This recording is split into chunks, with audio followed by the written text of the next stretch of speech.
All right. You are looking live at Sold Out Stadium where today the 16-0 and playoff bound New York Giants are taking on the 0-16 Philadelphia Eagles.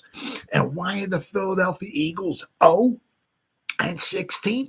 Because they suck. They blow. They absolutely suck. Started the season last year 10-1. What did we play? 800 games in a season. They started 10-1. Still couldn't even get 12 wins, and they got blown out in the first round of the playoffs. Won one championship since 1961. Philadelphia Eagles, you blow. Welcome to the Gridiron, baby. God, I hate them Eagles. Absolutely can't stand them. Welcome to the Gridiron. Anybody out there at all that's going to spend a little bit of time with me is here to say that I greatly appreciate it. Thank you. Whoever's going to spend any time watching and replay this once again, thank you so much from the bottom of my heart. It means the world to me. Thank you. I'm going to try to go about 30 minutes here tonight. Shoot my mouth off for about 30 minutes. Anybody got anything to say, please feel free to find a way through in the chat box. Usually try to check on the chat box like every 5 or 10 minutes or so. As soon as I see something in there, I try to respond to it as fast as I can. So please feel free and fire away. But plus also, seriously, instead of me just rambling on for half an hour, 45 minutes or whatever it might wind up being, it's just nice to talk to another Giant fan. So please feel free. Fire away with the comments. Before I get started, if anybody wants to help support my channel out, it would mean the absolute world to me. Description box below, the very top link in the description box takes you to my membership page. I got 3 different membership levels. The first one's called the Saquon, the second one's called the Lawrence Taylor, and the third membership level I got is called the Gridiron. Each one has their own little perks to them. So if you want to help support my channel out, it would mean so much to me, and I thank you in advance. If you are subscribed to my channel, once again, thank you. If not, please go down below, hit the subscribe button, hit that bell icon. That way next time I go live, or if I put a video out, you'll be notified. That's free of charge. What do you got to lose, right? But if you are subscribed to my channel, thank you.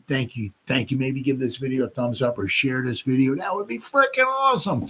And then finally, just a little ways down in the description box, there's 2 additional links. The top one's a Facebook link. I'll go over that one in just a second. The one underneath it, I'm an old-time party. Can't stand change. I like things just the way they are. Don't be changing stuff up on me. I'm too much of a moron.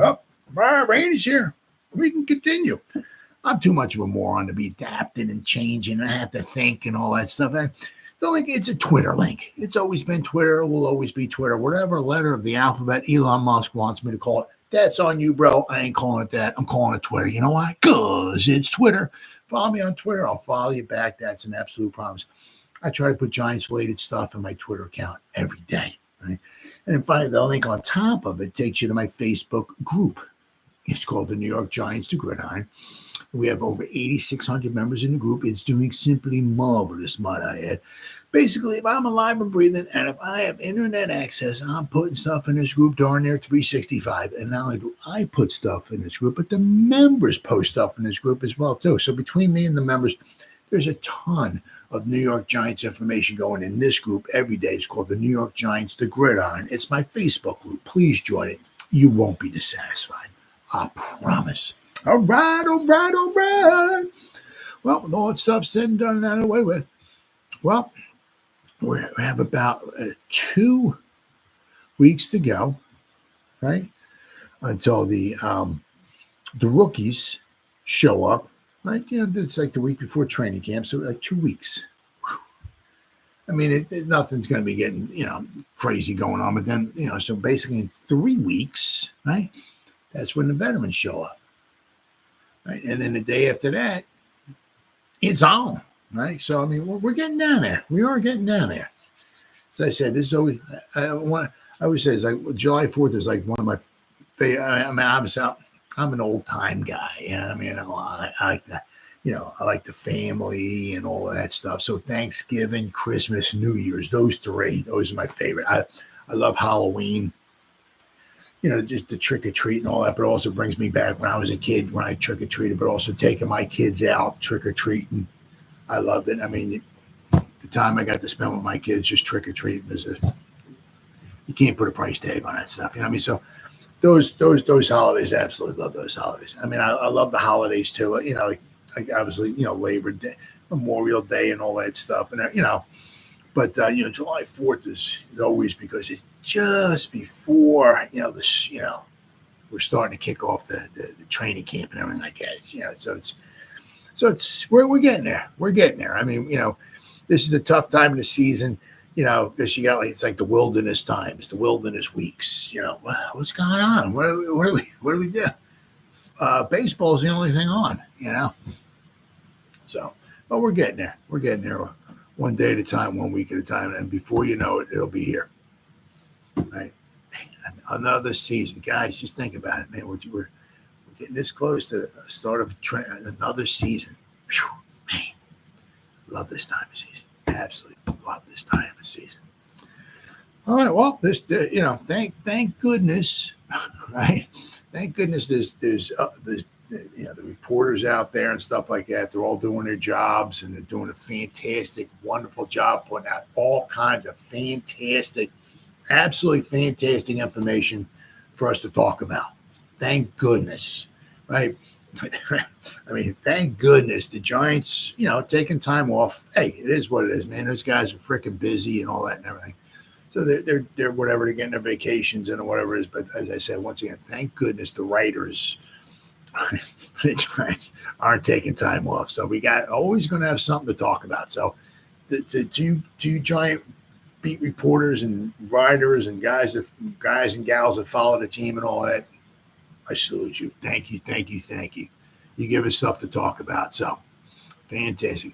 So the one thing here is that I got, they got the top trade candidates ahead of the 2024 NFL draft. They got 3 guys here.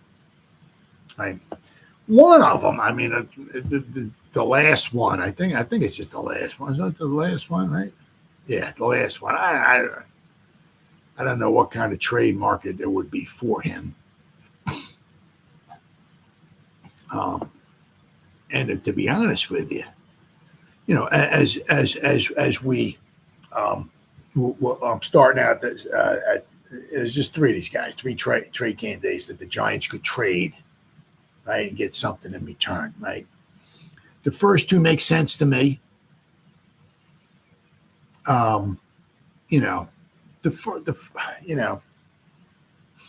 As long as we don't get injuries, the first 2 kind of make sense to me. Well, the first one makes the most sense, and the second one's kind of the third one.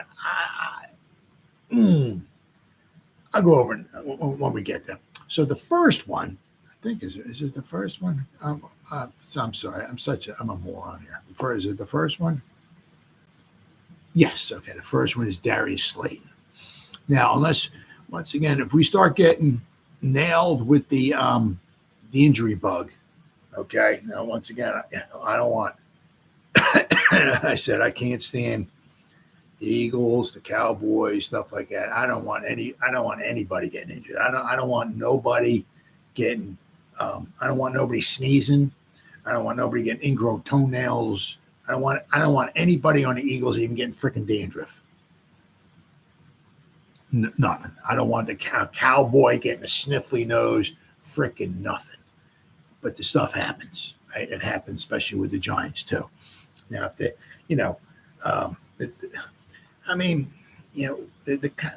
what Slayton has going with Daniel Jones. Okay, there's some good familiarity there, right? Now, if the Giants would start getting a little bit of the injury bug on, what's up, buddy? You okay, pal? You okay, buddy? Huh? Now, they would start to get a little bit of the injury bug on the wide receiver front. It's trading away Darius Slayton, but he could possibly make some sense. I'm not exactly sure what they would get in return for him. I mean, because let's face it, this is last season. I absolutely freaking hate it. The one thing I hate with the turning over of the coaches and all that stuff and everything is, it's because a lot of times, this is not necessarily their guy and they didn't draft them, Actually, Judge didn't even draft him, right? But I mean, there's the continuity between Daniel Jones and Darius Slayton. And the thing is that, sometimes you just can't afford, and that's another thing I can't stand, the way they got out with the salary, with the parity and all that. Sometimes you just can't afford to keep guys like this. And I hate that. I can't stand it. I absolutely can't stand that stuff. So, but you got to look at it down the road is that, Wan'Dale Robinson, it's his third season. After the fourth season, he's going to, the Giants, I'm sure, going to keep him unless he gets nailed with the injury bug. If Jalen Hyatt starts, just from what you're hearing anyway, seems like he's doing decently, right, in the OTAs and all. He's going to want to get paid. And of course, let's forget. We got a few years to go here, but let's not forget about Malik Neighbors. He's going to obviously want to get paid as well, too. We got Bryce Ford Wheaton, right? If he stays on the roster and all that, So, and this is Slayton's final season with the Giants. The Giants wanted to get something, in return for him before he hits the open market, and the Giants get nothing. Well, the Giants, possibly could get something in return for Slayton if you play the free agency game, right? Like Monopoly, right? How many free agents do you lose compared to how many free agents do you bring in, right? If you bring in more free agents, so to speak, with their contracts and all being higher than what you lose, well, then you don't gain anything for Darius Slayton. So, but one way for sure to get something for Darius Slayton would be to trade him. And the Giants do have a nice deep class, a group of wide receivers. So if they were to trade him, I hate when you got a guy, you drafted him. Hey, he's not a Hall of Famer, but the guy's been bleeding blue for quite a few years now, and you just can't afford to keep him, or what? I hate that. I can't stand that crap. Absolutely hate it. But anyway, so the first one, all right, would be Darius Slayton. He's led the team in receiving each of the last 2 years. However, he's never reached 800 yards in a season, but he's reached over 700 yards, I think, 4 times. Right. And it's not his fault. The offensive line blows.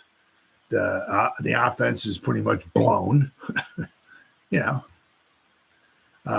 His rookie season, he had 8 touchdown receptions.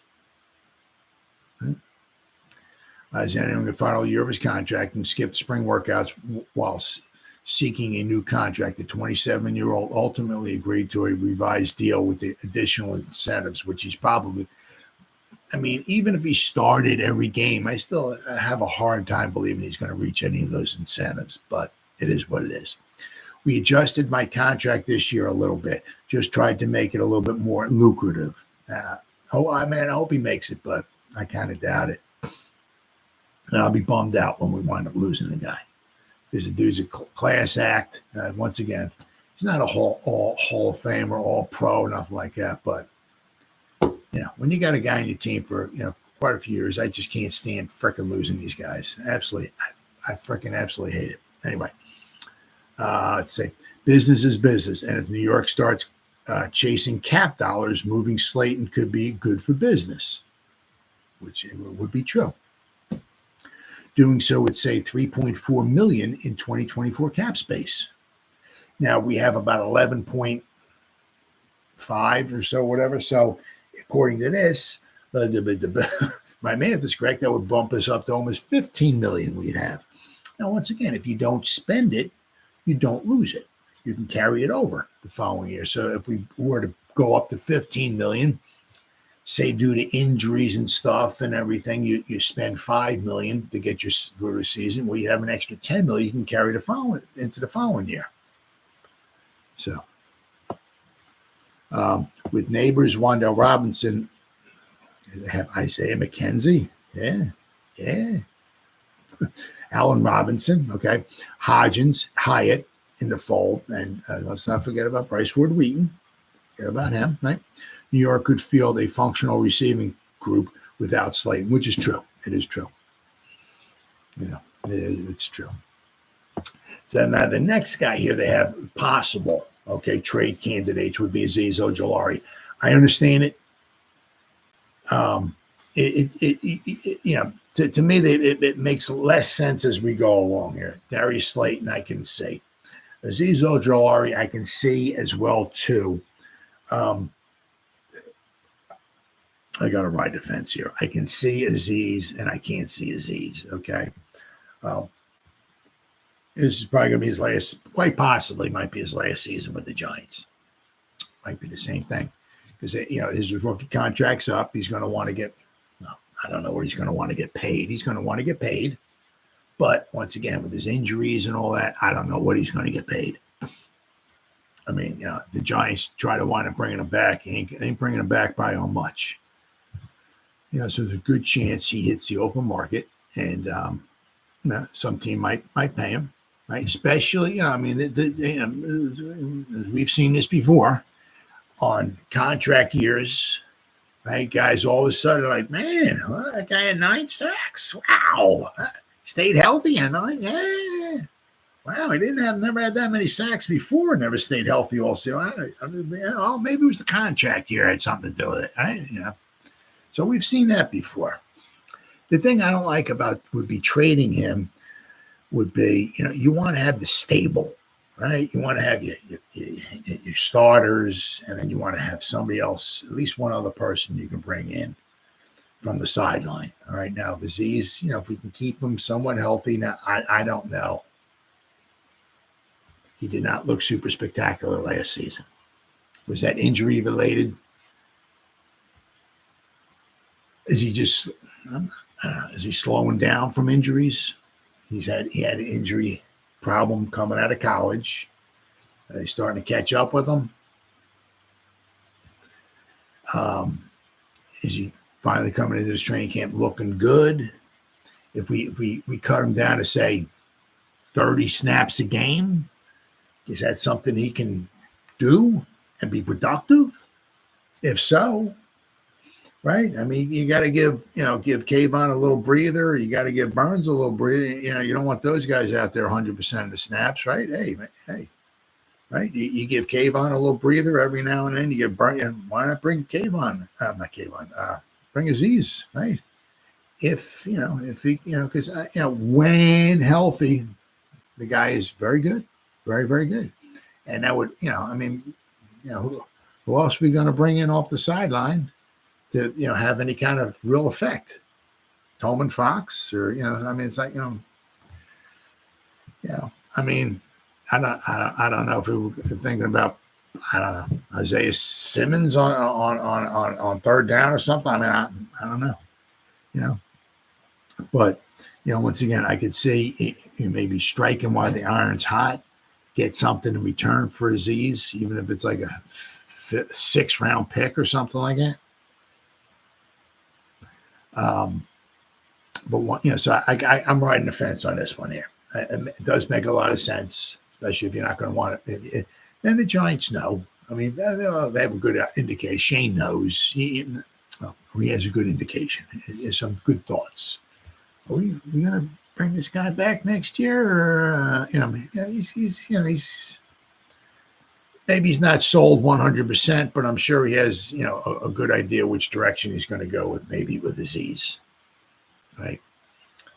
So, especially if he has no inclination of bringing him back next season, maybe strike while the iron's hot, get rid of him. He's relatively cheap. So if somebody needs somebody, if he's relatively healthy, if you can trade him to another team that could use an edge rusher, right? They know the history. They would know the history of him, right? He would have to obviously pass a physical and all this stuff. But if you could trade him and get a 6th round pick in return, instead of just losing him in free agency next year, maybe strike while the iron's hot. But I'm saying, but then that's going to deplete, obviously, your edge rushing stable, right? I mean, so if you put Burns sideline, whoever you bring in, it's not going to have anywhere near the effect that maybe a healthy Azeez Ojulari would have. So we'll have to wait and see. Let's see. So they got Azeez Ojulari here. Let's see. Giants could save $1.6 million by trading fourth-year linebacker Azeez Ojulari. More importantly, they could probably get a decent value back in a deal. Well, we'll have to wait and see. Pass rushers are always at a premium, which is true. And the 2021 second-round pick has flashed a high upside during his 3 seasons in New York. As a rookie, Ojulari recorded 8 sacks and an impressive 27 quarterback pressures. However, Ojulari's role has been diminished over the past 2 years, specifically after the 2022 first-round selection came on Thibodeau. Well, Jihad Ward, now with the Vikings, was Thibodeau's primary edge rushing complement in 2023. The arrival of Burns is likely to keep Ojulari in a rotational role this season. But as I said, once again, you have to wait and see, how healthy is he? Instead of keeping Ojulari as a role player and then losing him for nothing in 2025 free agency, New York could consider trading him now. So, now this last one here, now this one, once again, I got to ride a little bit of the fence here on this one, is that, they're talking about cornerback Aaron Robinson, good old Aaron Robinson. Now,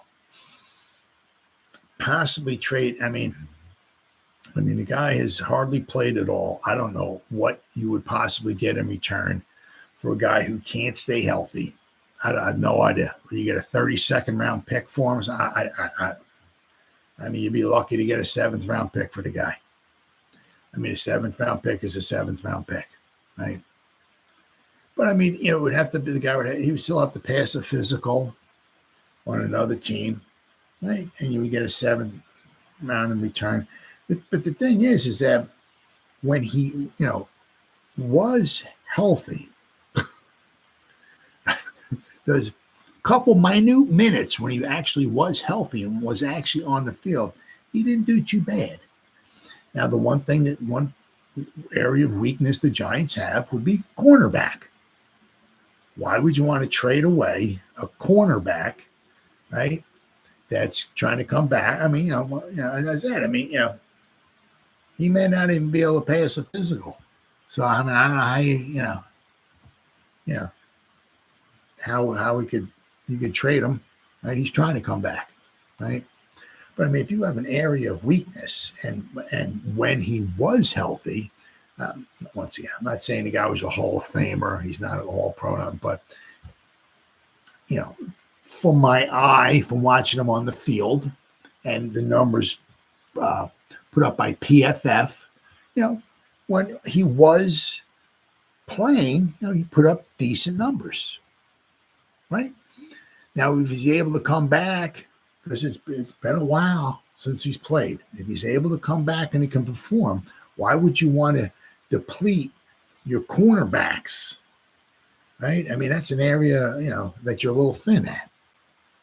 You're not even sure. You're going to put flat, apparently, according to the news reports and all. They're going to give him a shot. But, it's not written in stone, that he's going to be their number 2 cornerback, right? But, if you got somebody who can possibly do a decent job, and if he is healthy, why would you want to trade him away? It's not like we have bodies at cornerback, sure. But, good quality, right? A ton of quality at cornerback. Do we have that at the cornerback position? I don't know. So, if Aaron Robinson is able to come back and play and perform and all that stuff, why would you want to trade the guy away? If he can perform, dude. Oh, there's the cornerback 2 position. Go get him, Tiger. If you want it, go get it, baby. If you want it and he can stay healthy, go get it, pal. Right? They drafted a guy in the 3rd round. Right? So I got to ride the fence on this one. This one doesn't make a ton of sense to me, Gordon. This is what? From the Bleacher Report. This one doesn't make a ton of sense to me. It says the Giants probably couldn't expect a high return for cornerback Aaron Robinson. His injuries have limited him to just 11 games in 3 seasons. The 2021 third-round pick was limited to 9 games as a rookie after undergoing core. So basically, like 13 seconds after he got drafted, he had muscle core surgery. So I mean, he was already behind the 8 ball as soon as we drafted him. I mean, the guy was just one injury after the other. The guy just cannot stay healthy. He's like Ellerson Smith, Shane Lemieux. We can go on and on and on. Some guys just can't walk onto the field without splattering their hamstring or blowing out their Achilles or something. It's just simply amazing. Then he had an appendectomy and a severe knee injury where he tore his MCL and partially tore his ACL, which held him to 2 games in 2022. Robinson spent all of last season on the reserve PUP list while recovering from the knee injury. It wasn't just an ACL, it was the MCL as well, too. Entering the final year of his rookie contract, a fresh start could be beneficial for both the player and the team, which is true. Since drafting Robinson, the Giants have also used the 2022 third-round pick. The following season, they used another third-round pick on Cordell Flott. Then they got the 2023 first-round pick, Deonte Banks, and another 2024 third-round pick with Andrew Phillips. So we've spent a lot of draft capital on cornerbacks. And you can also look at it too. I mean, this is one of the reasons why it's so important to hit on your draft picks. I mean, it's so easy to say that. Just hit on your draft picks. It's all you got to do. It's so easy to say, but when you're up, right? We shouldn't even worry. Why are we drafting Andrew? Why are we drafting it? We shouldn't have to, right? Because we should have Tay Banks and who? DeAndre Baker, right? Because we spent a first-round pick, 2019 first-round pick on DeAndre Baker, right? So we should have our 2 cornerstone, right? I mean, 19, 20, 21, 22, 23, 24. This would be Baker's 6th season. I mean, as long as the guy stayed relatively healthy, if he was any good, he'd still be a serviceable. He could be cornerback number 2. We would have 2 first-round cornerbacks on the team, right? We got Tay Banks. And I'm not saying either one's going to be a Hall of Famer, but could they be serviceable? Absolutely. But because we screwed up drafting Baker, right now we keep drafting more and more guys just to try to replace the first-round pick that we screwed up on in 2019. That's why it's so important to hit on these picks. So as I said, I can see, trying to trading Aaron Robinson, but I mean, once again, you are a little thin at the cornerback position. We're not even sure if Flott can man the cornerback 2 position. Right. And if Aaron Robinson is healthy and if he can play football, come back from that, it was a bad knee injury. I mean, listen to Paul Dottino from Big Blue Kickoff Live. I mean, it was just not an ACL. It was the ACL and MCL. That's why he hasn't played since 2022. But if he's able to come back and play, dude, that's this cornerback number 2 position. Go get him. You and Flott, battle it out. Duke it out, brother. Best man wins. Why would you want to get rid of, somebody who can play out there? Why? I mean, that doesn't make much sense to me. And I said, especially now, once again, he wasn't drafted by this regime. So even if he played well, you still don't know if they'd even want him back. That you don't know. Okay. But I mean, why would you want to get rid of somebody that can help you in the cornerback position? If you're going to trade him, get a 7th-round pick for a guy who can't stay healthy. You're lucky to get a 7th-round pick. Now, 7th-round pick, 7th-round pick. I get it, but if the guy can play and perform, I don't know. I would rather see him keep him on the team. One nice thing would be that because of his injury history and all, and the lack of experience and this, that, and the other thing, if the Giants after this season were to keep him, they would sign him to a second year. To a second contract. Yeah, he's not going to get $15 million a year. So once again, we'll have to wait and see. But I don't know. If Aaron Robinson can play, I would keep the guy on the team. All right, then we got here. I'll tell you what, there ain't no love for Mr. Brian Daboll. Now, the thing is here, it says this Coach of the Year odds for all 32 head coaches, including Brian Daboll. Now, the thing is, once again, a lot of lady luck has a lot to do with it, right? How healthy can we stay? If we can stay healthy, right? Hey, we got some tough games, sure, absolutely, but it's not. I don't think it's as horrible as it was last season, right?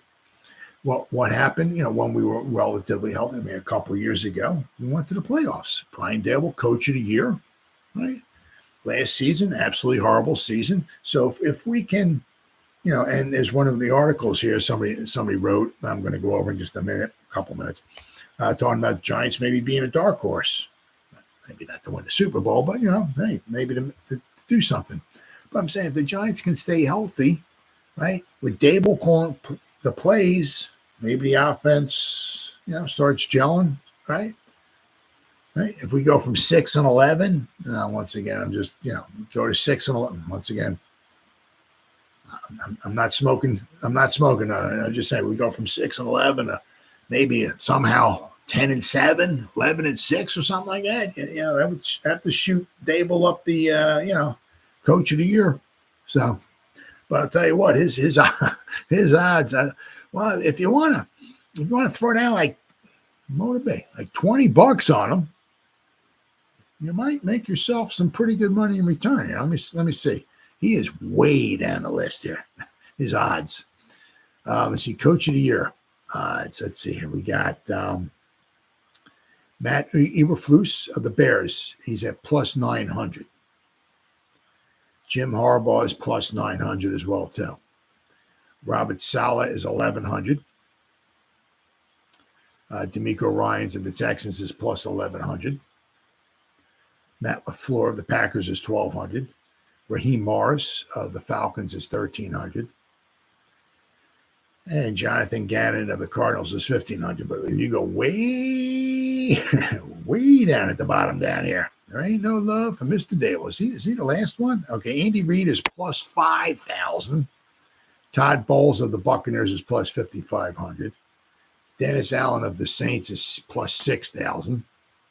Kevin Stefanski of the Browns is plus 7,000. So, but Daboll, he's plus 5,000. That's his odds, I guess.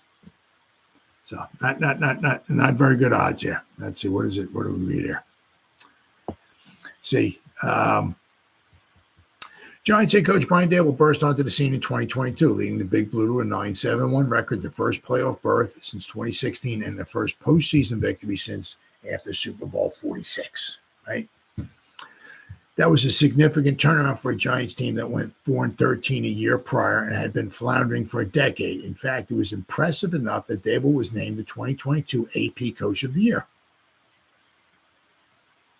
However, in 2023, everything came crashing back down to earth as the Giants regressed and reports arose about Daboll's temperament. Those issues boiled over after the season when Daboll and defensive coordinator Wink Martindale clashed, leading to the latter's resignation. Several other coaches were also fired or departed on their own. Meanwhile, rumors persisted that others wanted to leave because of Daboll's explosiveness.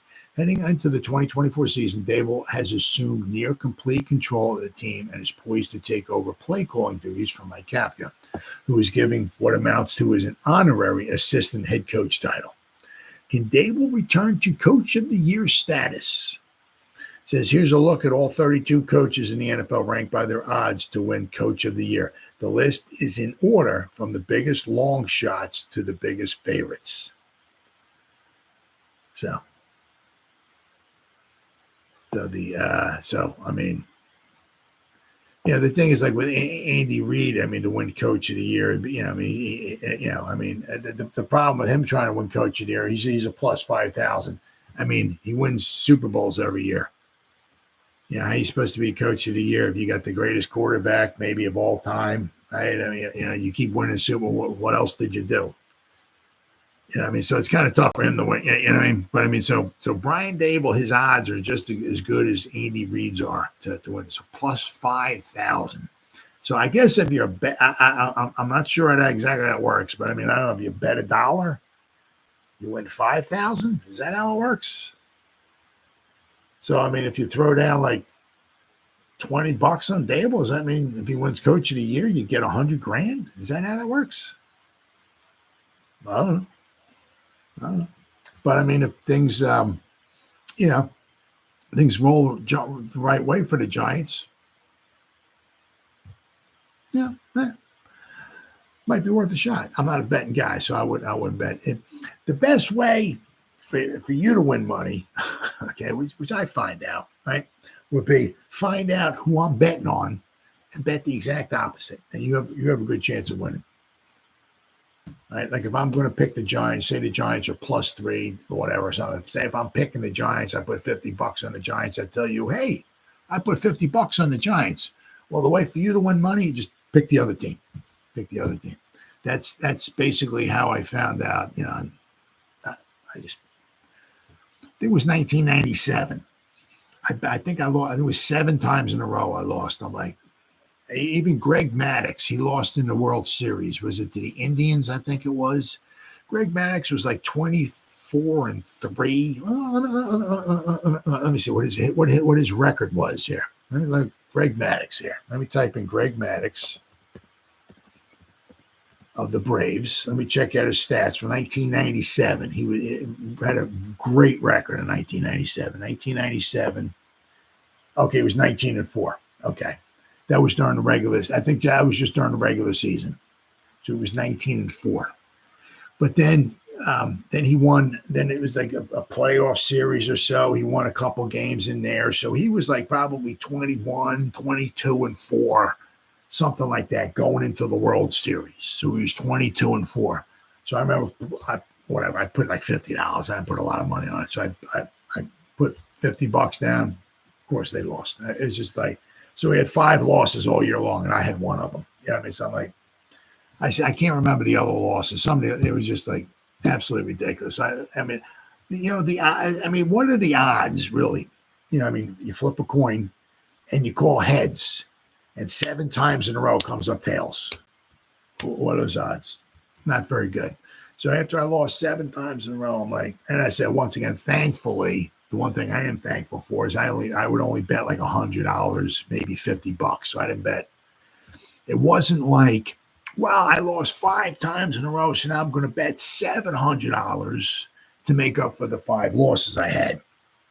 Then I lost the 6th time in a row. Okay, now I'm going to bet $1,500 to make up for the 6 losses. Now it was always like $50 or $100, so it wasn't nothing crazy, but. I think it was 7 times in a row I lost. This is back once again, 1997, almost 30 years ago. I'm like, yeah.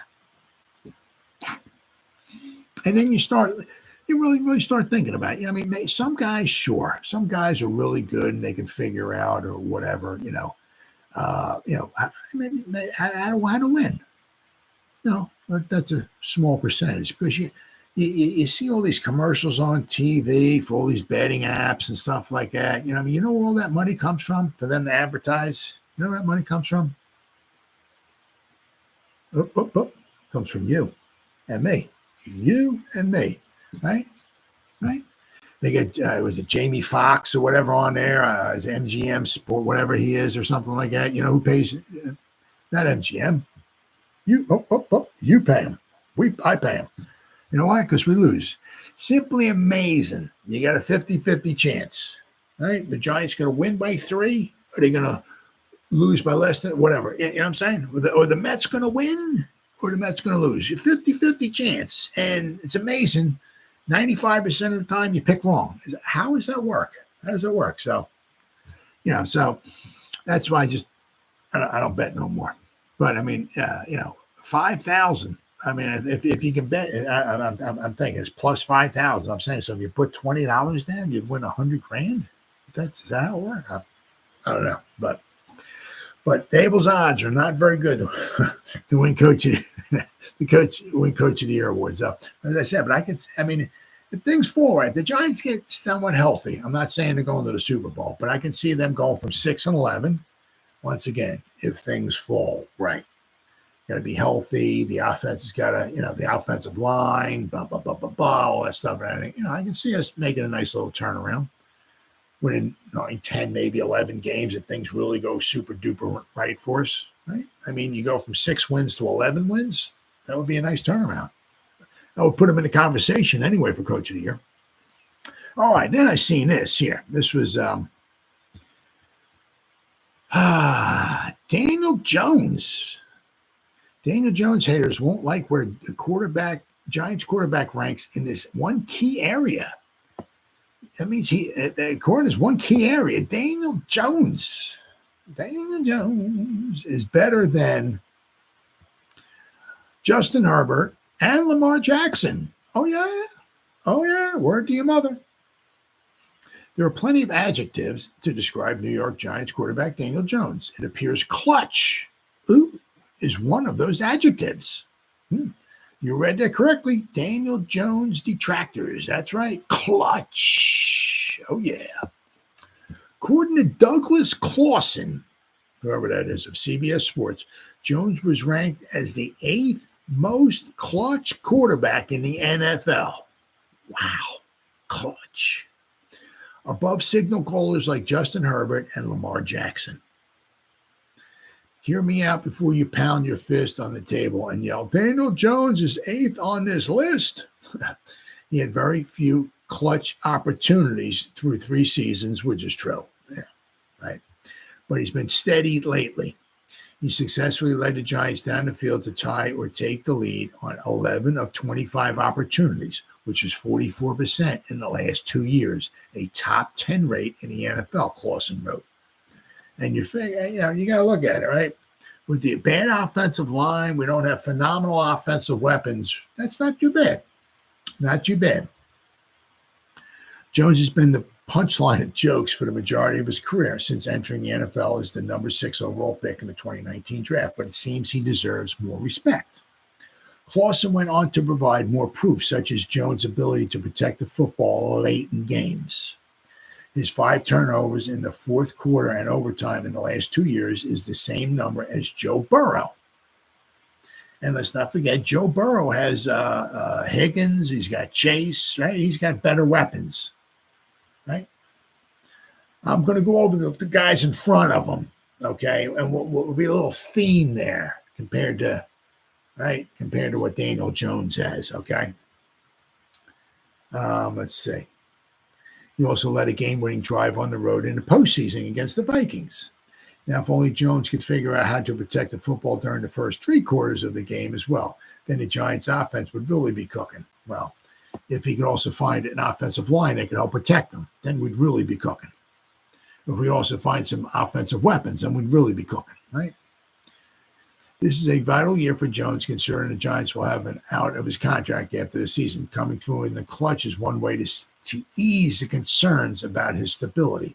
Now, let me go over the top 10 quarterbacks who are clutch. Justin Herbert is number 10. He is 42%. Okay. Now, Daniel Jones was 44%.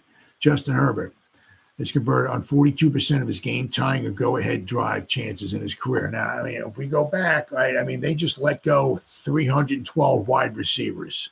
I mean, they let go a ton of good quality wide receivers. Daniel Jones don't have the wide receivers that Herbert has, right? All right, then we go to the next one, which is shocking, but Lamar Jackson.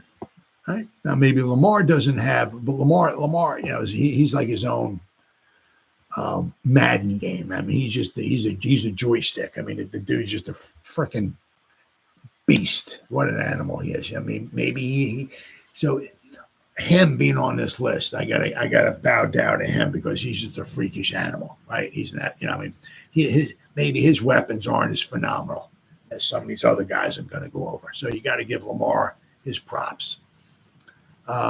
Let's see. So Lamar came in at number 9. Daniel Jones was number 8 at 44%. As I said, I mean, but Daniel Jones' offensive line blows, right? Especially with the injuries. Our offensive weapons are a lot of times non-existent, right? And so for him to be on this list, it's not too bad. Now, number 7, Joe Burrow, right? He has Chase. He has Higgins, right? He has good offensive weapons to throw the ball to. Dak Prescott, right? He's got ABCD Lamb, right? He's got a good offensive line, right? He has good weapons to throw the ball to, unlike Daniel Jones. Jared Goff, he's on this list, so you got to give him some credit. Let's see, he's number 5. Josh Allen, number 4. Right now, we're going to be interested to see with Josh Allen now that he lost his top receiver. Okay.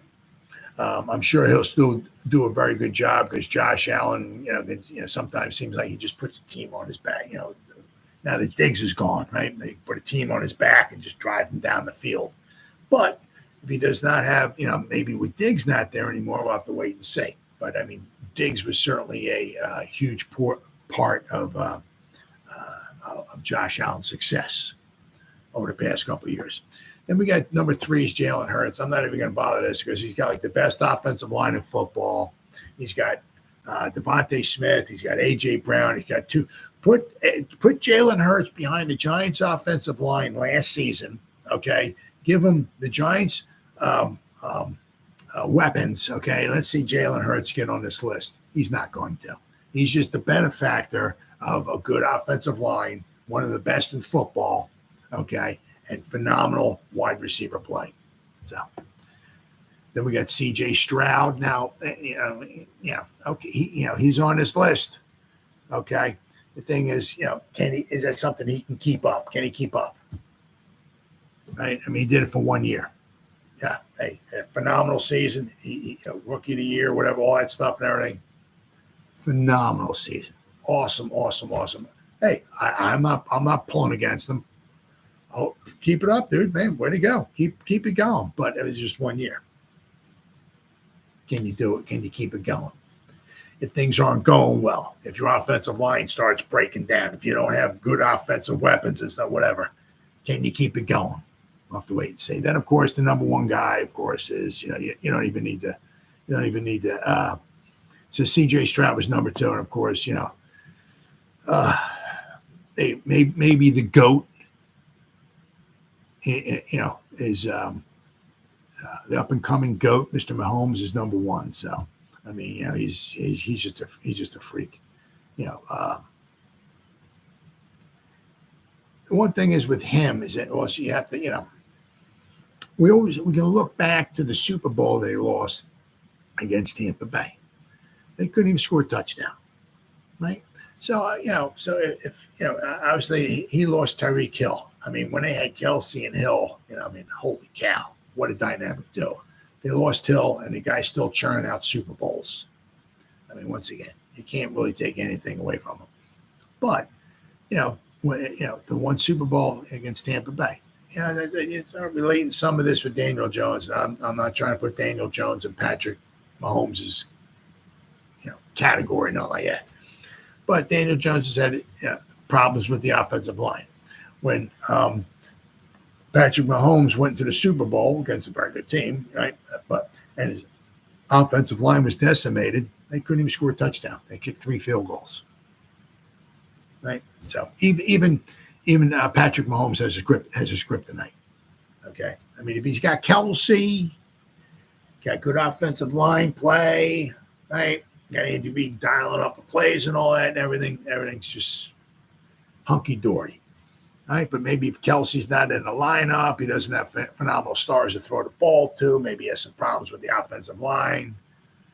Right? Can he keep churning out these fourth quarter drives that keep winning games and stuff like that? So, but I mean, obviously, as of right now, there's no denying Patrick Mahomes. He's the man. He is the man without question.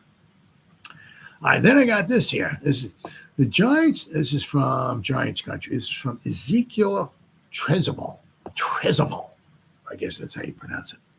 The Giants are dark. Well, they got this here for a Super Bowl run. I don't know about that, but I'll just go on. The Giants are Darkhorse. So you tell me we got a chance here. And once again, it's from Giants country. Finally, a national media member who doesn't necessarily view the Giants roster as bottom of the barrel. Giants have been getting a lot of love from national media analysts, even after going through a massive roster rebuild that included 5 new offensive linemen, a premier edge rusher, and an outside linebacker, Brian Burns, and a top receiving prospect, Malik Neighbors. While the naysayers will point to the still unanswered questions about the team, such as the quarterback problem, the loss of running back Saquon Barkley, and others, SI.com's Albert Breer named the Giants as a dark horse to make a Super Bowl run this year. So you tell me we got a chance, huh? All right. Well, I don't know about that, but in the NFC, I think I'd give you the New York Giants if you want a true dark horse, Breer wrote in his June 26 mailbag. They need development from the 2022 first rounder, Kayvon Thibodeau. They need to figure it out at quarterback, whether it's Daniel Jones or if things break wrong for him, Drew Lock. But their rookie class looked dynamite in the spring. I think Brian Burns might be the best acquisition of the offseason, and they were really good 2 years ago. Breer might very well be the first member of the national media to use Giants and Super Bowl and this year in the same sentence. Still, it's nice to see someone who views the glass as half full regarding the job done so far by General Manager Joe Schoen to fix an underachieving roster from last year. Breer is correct in saying that the Giants need to resolve their quarterback situation. Absolutely.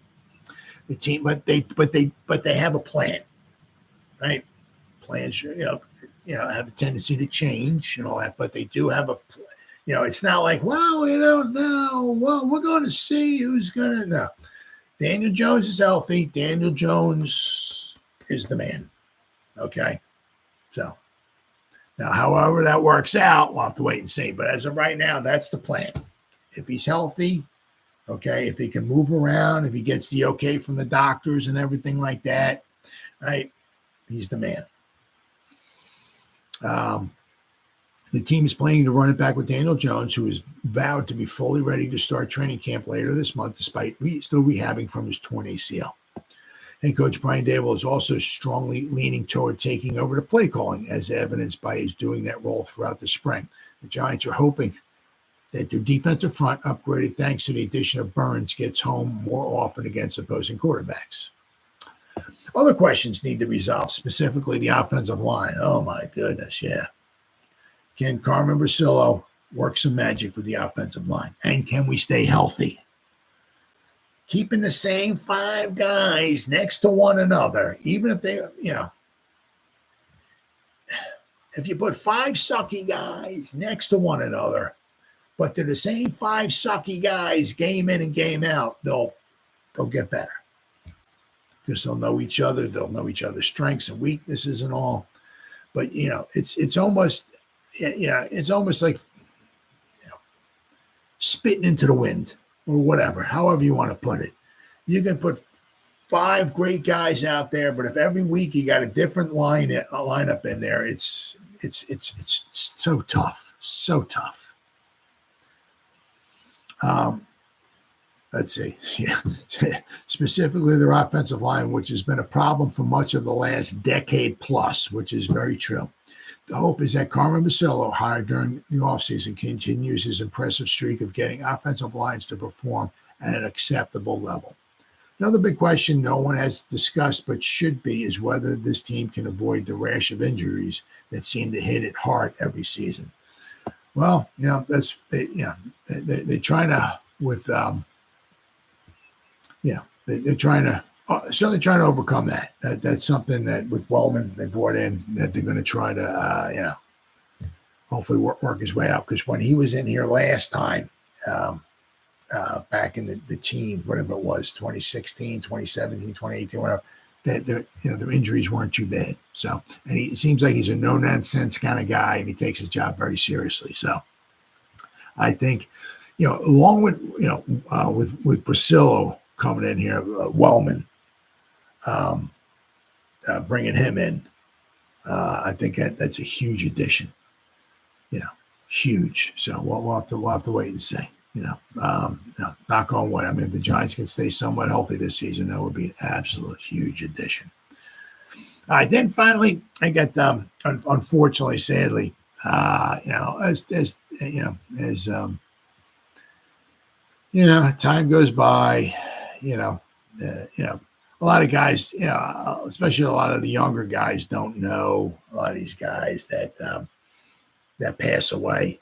especially when they're in the 70s and the 80s and all of that. But when I was growing up in the 70s, these two guys here were like my heroes. I mean, the one was Greg Larson.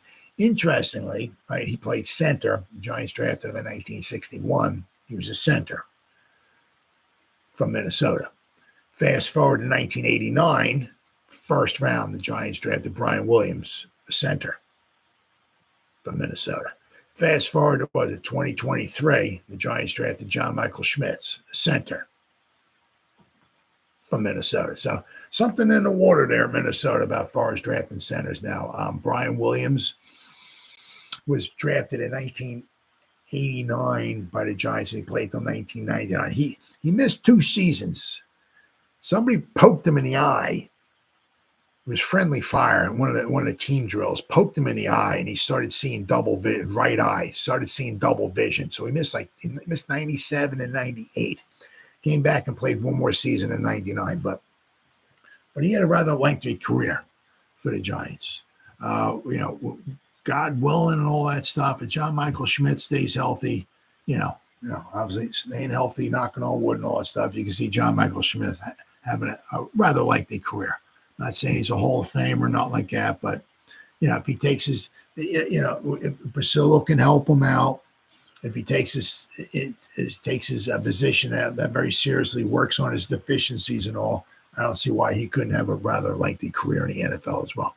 Well, Greg Larson passed away. It was a little over a week ago. He passed away. He was 84. Well, he was drafted, as I said, it was the 6th round of the 1961 draft. He played until 1973. He had a lot of surgeries. He had 2 surgeries apparently on each knee. His 1973. Apparently I was reading his 3rd game of the season. Can't remember who that was against. I know the first game they beat the Oilers. The second game they tied the Eagles 23-23, which was the final game at Yankee Stadium. 3rd game of the season, I know they lost because they started 1-0-1. And they finished the 1973 season 2-11-1. So they lost 11 of their final 12 games. So it was in this article I was reading, his 3rd game of the season, he tore his ligaments in one of his knees, and he just kind of gutted it out for the rest of the season. But he basically had 2 surgeries on each leg. I think he said if he didn't have all the surgeries, he probably still would have played maybe another year or so, whatever. But 1973 was the final season for him. But when he came in 1961, I think he played 179 games at the time of his retirement. He was 2nd on the Giants as far as games played, behind Joe Morrison, who had his number retired, number 40. But Larson was, came in when he got drafted. 61, 62, and 63 were really good seasons for the Giants. We went to the championship each year. We lost all 3 championship games, but after that, it was probably from 60. He played from 64 to 73. So his final 10 seasons of his career, we only had 2 winning seasons: 1970, 1972. So he's sort of good and the bad. He never won a championship, and actually never won a playoff game either. But so he's sort of good and the bad. I mean, he went to 3 straight championships his first 3 years. And then after that, the team just a lot of the team weren't drafting well. We started trading away players to bring in other players and stuff. A lot of guys retired. A lot of our good players retired, and the front office was kind of like a mess. I said so. We weren't bringing a lot of good talent. The team was just really not very good at all. So it's a shame. But he was with the Giants for 13 seasons, and he just passed away. Let's see. It says it here. So he was at 84 years old. So he voted to a Pro Bowl in 1968. Let's see here. Okay, he retired on May 17th, 1974. He appeared in 179 games, which was second to only Joe Morrison in team history at the time of his retirement. He missed just 3 games due to injury in his career, but he had Larson at 7 football-related operations, which ultimately did him in. He said, if I hadn't had surgery, Larson, a team captain told the New York Times, I definitely wouldn't have given retirement a thought and would have come back. So he would have played, probably would have came back maybe for the 1974 season, but the injuries just started beating him up. He said, but the leg wasn't responding the way I would like. And I said last year, if I ever had another operation, that would be it. 4 of Larson's 7 surgeries were on his knees, 2 on each side, all for torn ligaments. Basically, he said in 1973 season, he said, I just gutted it out for the season and did what I could do, Larson said, having suffered torn ligaments in the 3rd game of the season, 1973. Larson, who won a national championship in 1960, was inducted into the Minnesota University Club Hall of Fame in 2010. And basically, once a Giant, always a Giant. So, his 13 seasons with the Giants are just, absolutely phenomenal. He was, he was a rock. The Giants, had a good offensive line when he first came in, his early seasons. But I said after a while, guys just started retiring. We started trading away our draft picks. Our drafts were not very good. So the talent around him just really started getting depleted. So, that was one thing the Giants had problems with back then. Also was, their offensive line was not very good. But interesting, though, he played in 72 and 73, okay, then he retired. Well, the next guy, one of my all-time favorites, John Mendenhall, number 64. Defensive tackle. He was like 6'1", I think he was. Short, but like 255 pounds. I mean, in today's NFL, you put him in the middle, he'd get run over. But back then, he would get overpowered at times, by maybe a bigger, if he get double teamed or something like that. But I'll tell you what, the guy, he always gave it his all. But interestingly, the Giants drafted John Mendenhall, who just passed away in 1972. So for 2 seasons, basically Larson, who was the center, right, and Mendenhall was a defensive tackle. I'm sure they had quite a few battles going up against one another in training camp, right? But Mendenhall was with the Giants from 72 to 79. His final season was in 1980, I think, with the Lions. Unfortunately for John Mendenhall, his first season was 72. That was the only winning season he had with the Giants. The rest, 7, we were 8-6. Now, we weren't a bad team in 72. Out of our 6 losses, 4 of them were to teams that went to the championship games. We lost to the Redskins twice. They were in the NFC championship game. We lost to the Cowboys once. They were in the NFC championship game. And we lost 23-13 to the Miami Dolphins, the undefeated Miami Dolphins, who won the Super Bowl. We also lost to the Detroit Lions, who I think had a winning record, and we also lost on the road to the Detroit Lions. We also lost on the road that season, 13-10, to the Cincinnati Bengals, who just missed the playoffs too. So, 1972, we weren't a bad team, but unfortunately, the wheels just blew off the Ferrari after that season. And 1973, we were 2-11-1. 1974, we were 2-12. I mean, 1975, I think we were 5-9. I mean, we just, really, really bad. 76, I think we were 3-11. Yeah, so we just had some horrible, horrible seasons. So, unfortunately, guys like John Mendenhall, who he missed some time. He due to injury. He got nicked up. He got banged up. But the guy always gave it his all. Unfortunately, when we had talent like John Mendenhall, we had some, our defense wasn't too bad in the 70s. We had Troy Archer, who we had for 2 seasons, and then he wound up dying, and his truck skidded off a road and drove into I think it was a telephone pole in 1978. But he was a defensive tackle. He was a very good defensive tackle. We only had him for 2 seasons because he died. But we had George Martin, we had Jack Gregory. George Martin was one end, Jack Gregory was another end. We had Harry Carson, we had Brian Kelly, we had Brad Van Pelt, right? So we have John Mendenhall. So our defense usually was not the problem in the 70s. Unfortunately, the offense was the problem. But as I said, it was just such a shame because sometimes when you did have talent, I mean, it's like, you talk to George Martin, who's still alive. You talk to Harry Carson, who's still alive. I mean, the defense was not the problem. I mean, there was talent there, and it was just a shame because every year it was just horrible, absolutely horrible. The offense was just atrocious. So let me what we got here with Mr. Mendenhall here, my man, number 64. I'll tell you what, man gave it his all. Let me tell you what, boy, I'll tell you. John Mendenhall, a standout Giants defensive tackle for 8 years in the 70s, passed away on Friday after a lengthy illness in his hometown in Cullen, Louisiana. His family announced today. He was 72 years old.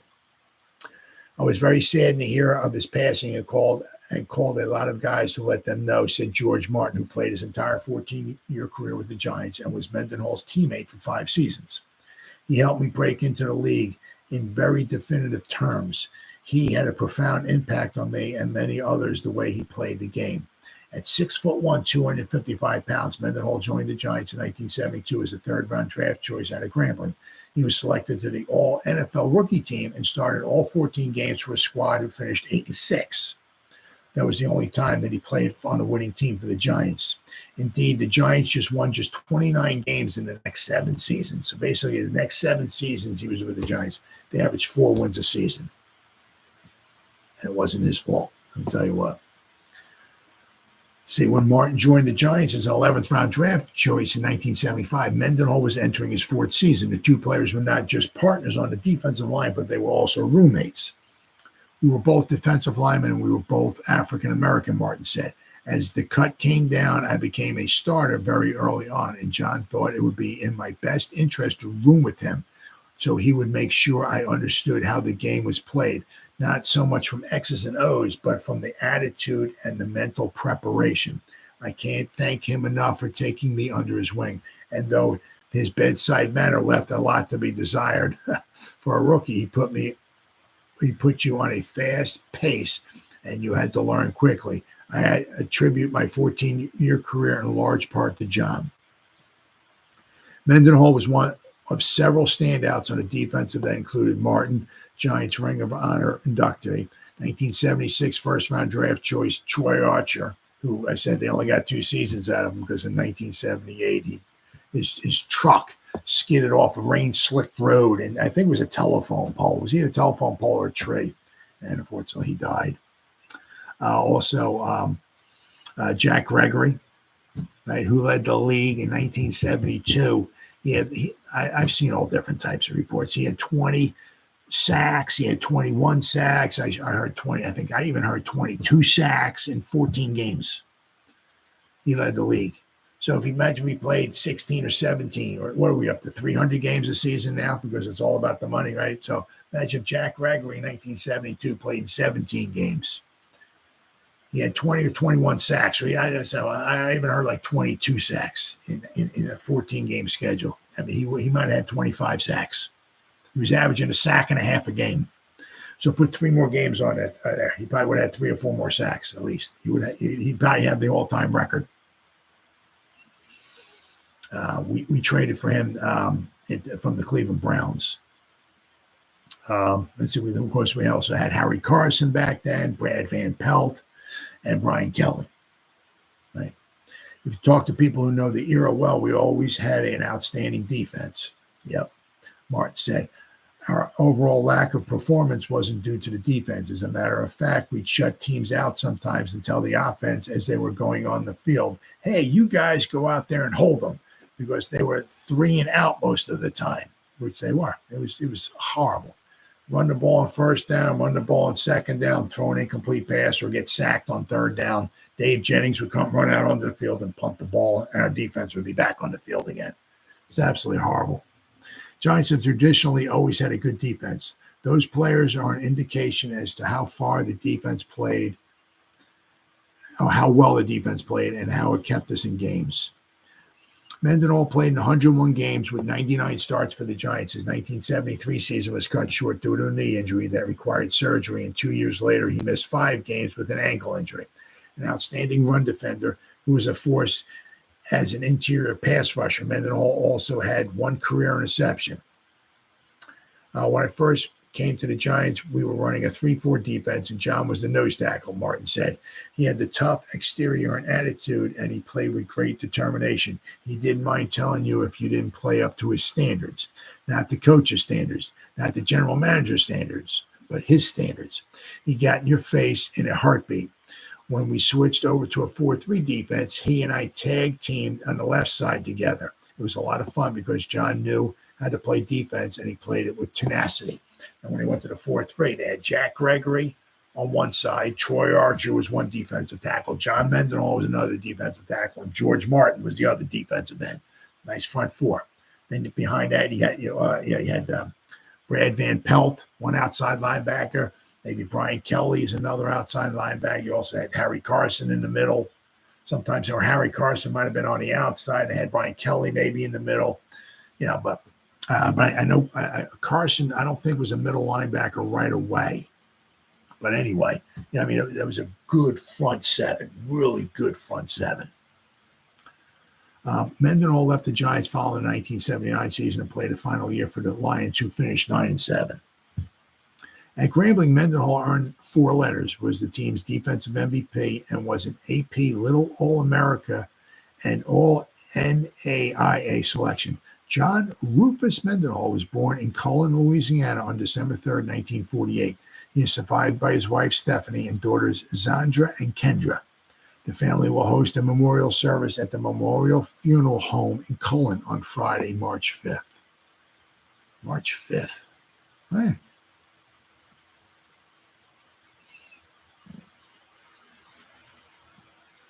Oh, well. So he passed away. Looks like it was on March 1st. Oh, well. Anyway, I saw that. And I just wanted to give a shout out to them. Some of these guys are just, these guys are my heroes growing up. I grew up in the 70s, and the team stunk, but these guys are my heroes. So just want to give a quick shout out. All right, guys, it's been 1 hour and 11 minutes. Whoever spent any time listening to me live, thank you. Or if anybody's going to spend any time watching the replays, once again, thank you so much from the bottom of my heart. It means the world to me. As always, you guys stay safe out there and go Giants. Woo! Oh, yeah.